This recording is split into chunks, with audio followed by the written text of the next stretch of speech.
தேவனுடைய நாமம் மகிமைப்படட்டும். ஆண்டவராகிய இயேசு கிறிஸ்துவின் நாமத்தினால் உங்கள் யாவருக்கும் என் அன்பின் வாழ்த்துக்கள்.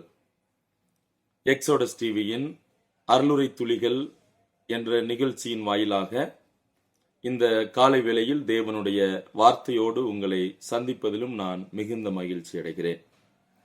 இன்றைய காலை தியானத்திற்காக அப்போஸ்தலனாகிய பவுல் கொரிந்தியருக்கு எழுதின முதலாவது நிருபம் 2ஆம் அதிகாரம் 14, 15 போன்ற வசனங்களை வாசிக்க விரும்புகிறேன். அப்போஸ்தலனாகிய பவுல் கொரிந்தியருக்கு எழுதின முதலாவது நிருபம் 2வது அதிகாரம் 14 மற்றும் 15வது வசனங்கள். ஜென்ம சுபாவமான மனுஷனோ தேவனுடைய ஆவிக்குரியவைகளை ஏற்றுக்கொள்ளான். அவைகள் அவனுக்கு பைத்தியமாக தோன்றும். அவைகள் ஆவிக்கேற்ற பிரகாரமாய் ஆராய்ந்து நிதானிக்கப்படுகிறவைகளானதால் அவைகளை அறியவும் மாட்டான். 15ஆம் வசனம். ஆவிக்குரியவன் எல்லாவற்றையும் ஆராய்ந்து நிதானிக்கிறான், ஆனாலும் அவன் மற்றொருவனாலும் ஆராய்ந்து நிதானிக்கப்படான். இன்னும் ஒரு வசனம் கூட சேர்த்து வாசிக்கலாம். 1 கொரிந்தியர் 3ஆம் அதிகாரம் 1ஆம் வசனம். 3:1. மேலும் சகோதரரே, நான் உங்களை ஆவிக்குரியவர்கள் என்று எண்ணி உங்களுடனே பேசக்கூடாமல் மாம்சத்திற்குரியவர்கள் என்றும் கிறிஸ்துவுக்குள் குழந்தைகள் என்றும் எண்ணி பேச வேண்டியதாயிற்று. அப்போஸ்தலனாகிய பவுல் இந்த கொரிந்து பட்டணத்தில் வாழ்கின்றதான விசுவாசிகளுக்கு எழுதின ஒரு நிருபம் இது. இந்த நிருபத்தினுடைய பின்னணியை நாம் யாவரும் அறிந்திருக்கிறோம்.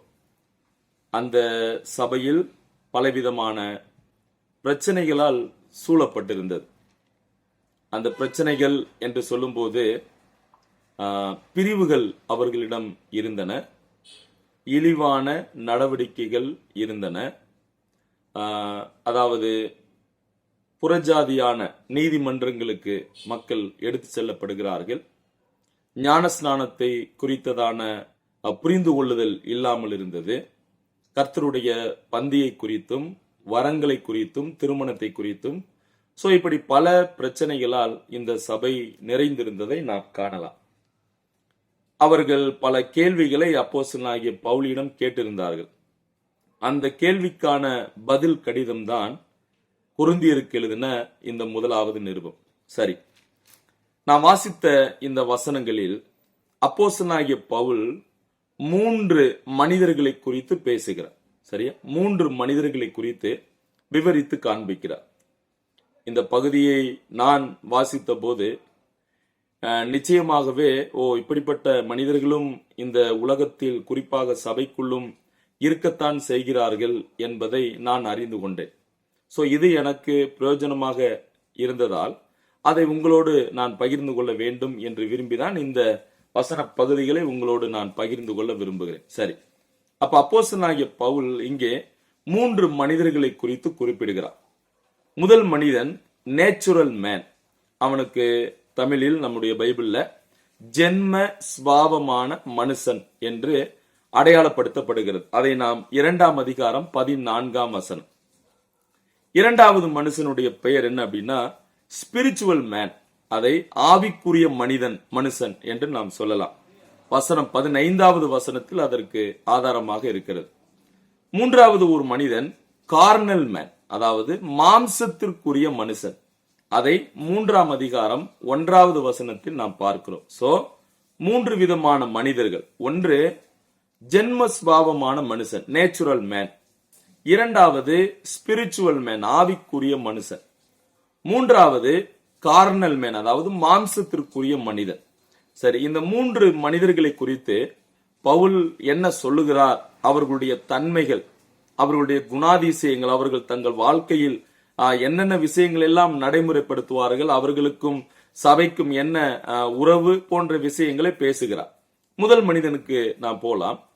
முதல் மனிதன் நேச்சுரல் மேன், அதாவது ஜென்ம சுபாவமான மனிதன் என்று அழைக்கப்படுகிறார். இப்ப இந்த மனிதன் பாத்தீங்கன்னா அன்சேவ்டு மேன் அல்லது அன்சேவ்டு பர்சன். ஜென்ம சுபாவமான மனுஷன் என்று சொல்லுவது ரட்சிக்கப்படாத மனிதனை குறிக்கிறது. அடுத்து இவர்களை குறித்து பார்க்கும்போது they are belonging to this world unhappy in it. அவர்கள் இந்த உலகத்திற்குரியவர்கள். யாரு? இந்த ஜென்ம சுபாவமான மனுஷர்கள். சோ இவர்கள் ரட்சிக்கப்படாதவர்கள், இவர்கள் இந்த உலகத்தை சொந்தமாக்கி வாழக்கூடியவர்கள், இந்த உலகம் கொடுக்கக்கூடிய இந்த சந்தோஷம் சமாதானத்தை விரும்பக்கூடியவர்கள். அது மட்டுமல்ல, they cannot receive the things of the spirit. அவர்கள் பரிசுத்த ஆவியானவருடைய அந்த விஷயங்களை அவர்கள் ஏற்றுக்கொள்ள மாட்டார்கள். இந்த பகுதிகளை நீங்கள் படித்தால் நீங்கள் அறிந்து கொள்ளலாம். அது மட்டுமல்ல, பரிசுத்த ஆவியானவர் அவர்களுடைய சிந்தையிலோ அவர்களுடைய சரீரத்திலோ அவர் வசிப்பதில்லை. So they don't have the spirit dwelling within their mind and also their bodies. So அவருடைய சரீரங்களிலோ அல்லது அவர்களுடைய சிந்தையிலோ பரிசுத்த ஆவியானவர் இருப்பதில்லை. In fact the things of the spirit are foolish men to them. அதாவது தேவனுடைய காரியங்கள், ஆவியானவருடைய விஷயங்கள், காரியங்கள் அவர்களுடைய பார்வையில் பைத்தியத்தை போன்று தோன்றும். அதாவது ஏனென்றால் அவர்கள் உலக ஞானத்திற்கு முக்கியத்துவம் கொடுப்பவர்கள். எனவே அவர்களுடைய பார்வையில் ஆவியானவருடைய செயல்பாடுகள் எல்லாம் பைத்தியமாக அவர்களுக்கு தோன்றுகிறது. அது மட்டுமல்ல, they are boasting about the worldly wisdom. இந்த உலக ஞானத்தை குறித்து அவர்கள் மேன்மை பாராட்டுவார்கள், பெருமை பாராட்டுவார்கள். யாரு? ஜென்ம சுபாவமான மனுஷர்கள். எனவே they don't understand the real God who died on the cross. அதாவது உண்மையான தேவனை அவர்கள் அறிந்து கொள்ளவும் மாட்டார்கள். அது மட்டுமல்ல, ஆண்டவராகிய இயேசு கிறிஸ்து நமக்காக சிலுவையில் செய்த அந்த தியாகத்தை ஏற்றுக்கொள்ள மாட்டார்கள், அவரை தெய்வமாகவும் ஏற்றுக்கொள்ள மாட்டார்கள். இது அந்த ஜென்ம சுபாவமான மனிதனை குறித்து சொல்லப்படக்கூடிய விஷயங்கள். இரண்டாவது மனிதனை பாருங்கள், ஸ்பிரிச்சுவல் மேன், அதாவது ஆவிக்குரிய மனிதன். இந்த மனிதன் யாரு அப்படின்னா, he is a believer. அவன் ஒரு விசுவாசியாக இருக்கிறான். இப்ப உதாரணமாக நாம் ஒரு காலகட்டங்களில் ஆண்டவரை அறியாமல் இருந்தபோது அல்லது ஏற்றுக்கொள்ளாமல் இருந்தபோது நாமும் கூட ஜென்ம சுபாவமான மனுஷர்களாகவே இருந்தோம். ஆனால் இப்போது நம்முடைய வாழ்வில் மாற்றம் அடைந்திருக்கிறது. என்ன? நாம் ஆண்டவராகிய இயேசு கிறிஸ்துவை நம் சொந்த இரட்சகராக ஏற்றுக்கொண்டதால் நாம் இப்போது ஆவிக்குரிய மனிதர்களாக நாம் மாறி இருக்கிறோம். அப்ப ஆவிக்குரிய மனிதர்கள் அவர்கள் விசுவாசிகள் என்று அழைக்கப்படுகிறார்கள். அது மட்டுமல்ல, they are controlled by the spirit. அவர்கள் பரிசுத்த ஆவியினால் ஆட்கொள்ளப்படுவார்கள் அல்லது பரிசுத்த ஆவியானவரால் நடத்தப்படுவார்கள். அது மட்டுமல்ல, the spiritual man is a man of discernment. பகுத்தறியக்கூடிய அறிவை அவர்கள் கொண்டிருப்பார்கள். அது மட்டுமல்ல, உலக ஞானத்தை மேன்மை பாராட்ட மாட்டாங்க, உலக ஞானத்தை பெற்றுக்கொள்ள மாட்டாங்க. மாறாக they receive heavenly wisdom or they will try to get the true wisdom. உண்மையான ஞானத்தை பெற விரும்புவார்கள். சோ இவர்களை பொறுத்தவரையில் they understand the things of the spirit. அவர்கள் ஆவிக்குரியவைகளை அல்லது ஆவியானவருடைய செயல்களை இவர்கள் ஏற்றுக்கொள்வார்கள். அதைத்தான் நாம் இந்த வசனங்களில் வாசிக்கிறோம். அது மட்டுமல்ல, they will have the mind of Christ. கிறிஸ்துவின் சிந்தை கொண்டவர்கள். யாரு அப்படின்னா இந்த ஆவிக்குரிய மனுஷர்கள். பொதுவாக கிறிஸ்துவின் சிந்தையை நாம் பிலிப்பியர் 2ஆம் அதிகாரம் 5-8 வசனங்களில் வாசிக்கிறோம். கிறிஸ்துவின் சிந்தை எப்படிப்பட்டது? அது தாழ்மையின் சிந்தை, பலி செலுத்தக்கூடிய சிந்தை, பிதாவை மகிமைப்படுத்தக்கூடிய சிந்தை, அவருக்காக சேவை செய்யக்கூடிய சிந்தை. அப்ப இப்படிப்பட்ட சிந்தைகள் எல்லாம் இந்த ஆவிக்குரிய மனுஷனிடத்தில் காணப்படும். அது மட்டுமல்ல, they will help other believer to think as Jesus thinks.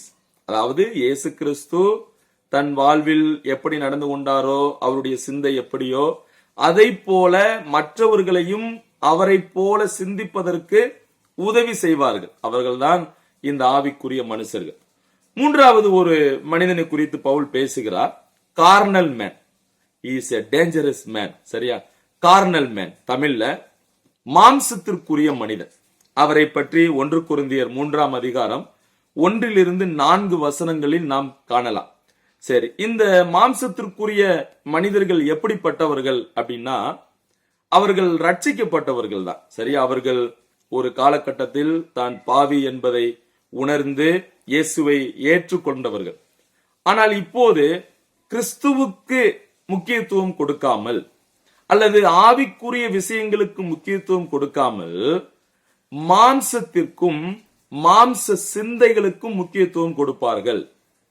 அவர்கள்தான் மாம்சத்திற்குரிய மனிதர்கள். இவர்களை குறித்து நான் பார்க்கும்போது they are saved but giving important to flesh not to God. தேவனுக்கு முக்கியத்துவம் கொடுக்காமல், ஆவியானவருக்கு முக்கியத்துவம் கொடுக்காமல், கிறிஸ்துவுக்கு முக்கியத்துவம் கொடுக்காமல் அவர்கள் தங்களுடைய மாம்சத்திற்கு மாம்ச செயல்களுக்கு முக்கியத்துவம் கொடுப்பார்கள். இந்த பகுதியில் சொல்லப்படுகிறது பாருங்கள். 1 கொரிந்தியர் 3:3 பாருங்க. பொறாமை, வாக்குவாதம், பேதங்கள் உங்களுக்குள் இருக்கிறது. அப்ப இதெல்லாம் மாம்சத்திற்குரிய மனிதனுடைய அடையாளமாக இருக்கிறது. அடுத்து மனுஷ மார்க்கமாய் நடந்து கொள்வார்கள், பிரிவினைகளை உண்டாக்குவார்கள். சோ இவர்கள் எல்லாம் மாம்சத்திற்குரியவர்கள். அடுத்து they are controlled by the flesh not the spirit. அவர்கள் தங்கள் மாம்சத்தினால் ஆட்கொள்ளப்படுவார்கள். ஆவிக்குரிய மனிதன் ஆவியானவரால் நடத்தப்படுகிறார், ஆவியானவரால் ஆட்கொள்ளப்படுகிறார். ஆனால் இங்கே இந்த மாம்சத்திற்குரிய மனிதன் தன் மாம்சத்தினால் அவன் கட்டுப்படுத்தப்படுகிறான். இப்ப யோசிங்க, அவன் மாம்சத்தினால் கட்டுப்பட்டிருக்கிறபடியால் அவருடைய சிந்தைகள் எப்படிப்பட்டது? மாம்சத்தினுடைய சிந்தைகளே வரும். மாம்சத்தின் கிரியைகளே இந்த மனிதனிடத்தில் வெளிப்படக்கூடியதாக இருக்கிறது. அது மட்டுமல்ல, they are immature Christian. அவர்கள் ஒரு வளராத கிறிஸ்தவர்களாக they were babies in him. அவருக்குள்ளாக குழந்தைகளாக இருக்கிறாங்க. பவுல் அதைத்தான் சொல்லுகிறார். மாம்சத்திற்குரியவர்கள் என்றும் கிறிஸ்துவுக்குள் குழந்தைகள் என்றும் எண்ணி பேச வேண்டியதாயிற்று. So they are the babies in Christ. அவங்க இன்னும் வளரல, அவர்கள் குழந்தைத்தனமாகவே இருக்கிறார்கள். அது மட்டுமல்ல, they cannot receive the solid meat of God's word. அந்த திடமான பலமான ஆகாரமாகிய தேவனுடைய வார்த்தைக்கு முக்கியத்துவம் கொடுக்க மாட்டாங்க, அவங்க அதை ஏற்றுக்கொள்ள மாட்டாங்க. அது மட்டுமல்ல, they cannot understand the deeper truths of the scripture. வேத ரகசியங்களை, ஆழமான சத்தியங்களை அவர்களால் என்ன செய்ய முடியாது? புரிந்து கொள்ள முடியாது. சோ இவர்கள் எல்லாம் மாம்சத்திற்குரியவர்கள். அப்ப மாம்சத்தினால் கட்டுப்படுத்தப்படும் போது மாம்சமே தலை தோங்குகிறது. அப்ப மாம்சத்தின் மூலம் பல விஷயங்கள் அவர்கள் கொண்டு வரக்கூடியவங்களா இருக்கிறார். உதாரணமா பாத்தீங்கன்னா, they will follow the human leaders.